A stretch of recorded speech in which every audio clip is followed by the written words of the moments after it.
Chapter 13, Class Dismissed. Ever since I started doing interviews, people in Mingora sometimes came up to me and told me what I had done well.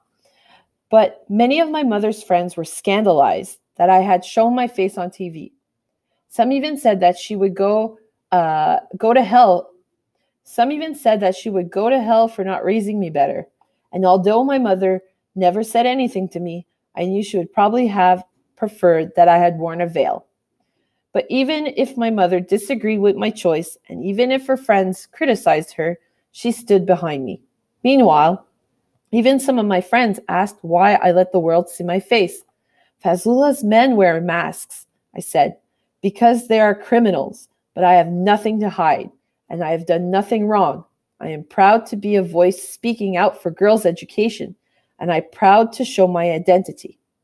A madman was about to kick more than 50,000 girls out of school in a matter of days, and all people seemed to want to talk about was whether I should have worn a veil. Meanwhile, my brother Kushal was saying that for once he wished he were a girl, so he didn't have to go to school. I wondered sometimes if the world had turned upside down. My mother and father liked to watch my interviews, but I usually ran out of the room when they came on the TV. I always liked to give interviews because I knew how important it was to speak for girls' rights, but I never liked to watch them. I don't know why. It was fine for the whole world to see me. I just didn't want to see myself. And I suppose I have to admit that I'm a lot like all those people who were so preoccupied with my appearance. I suddenly noticed all kinds of things about my looks, things that had never much bothered me before. My skin was too dark, my eyebrows too thick. One of my eyes was smaller than the other, and I hated the little moles that dotted my cheek. A couple of days before the official school closing, my father was going to Peshawar to meet two video journalists from the New York Times, and I went with him. They had invited my father to ask if they could follow him on the last day of school, but at the end of the meeting, one of them turned to me and asked, "What would you do if there comes a day when you can't go back to your valley and school?" Because I was both stubborn and full of hope, I replied, "That will not happen." He insisted it might, and I started to weep. I think it was then that they decided to focus their documentary on me as well. The morning of our last day of school, a two-man camera crew appeared at our house. I was still sleeping when they arrived. They told my father they were there to document my day from start to finish. He was surprised, and he had agreed to cameras in his school, not his home. I heard him try to talk the reporter out of this idea.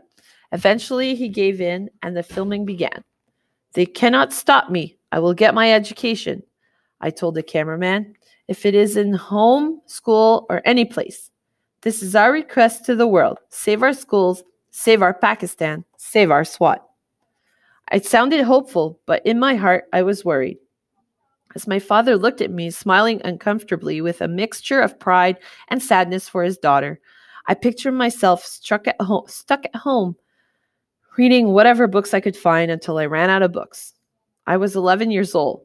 Was my schooling really going to end now? Was I going to end up like girls who quit school to cook and clean? What I did know was that my words would reach many ears, some in the distant parts of the world, some right in SWAT, in Taliban strongholds. Later, as my friends and I passed through the school gate and the video camera recorded our every move, it felt as if we were going to a funeral. Our dreams were dying. 2/3 of the students stayed home that day, even though we all vowed to be there for the last day. Then one of the girls burst through the doors. Her father and brothers had forbidden her from going to school, but as soon as they left for the day, she snuck out. What a strange world it was when a girl who wanted to go to school had to defy militants with machine guns, as well as her own family. As the day went on, the teachers tried to act as if everything were normal. Some even gave us homework as if they'd been seeing us again after the winter vacation. As if they'd be seeing us again after a winter vacation. Finally, the bell rang for the last time, and Madame Miriam announced it was the end of the term. But unlike in other years, no date was announced for the start of the next term. My friends and I all stood in the courtyard hugging one another, too sad to leave. Then we made a decision. We would make our last day our best. We stayed late just to make it last as long as possible. We went over to the elementary school building where we all started as children and played the games we'd play when we were little. Mango Mango, Hopscotch, Par Par Toonie. We played silly games, sang nonsense rhymes, and pretended that, at least for those few hours, there was no Taliban. Unfortunately, on that day, Maniba was not talking to me because we had a fight a few days earlier. When I got home, I cried and cried.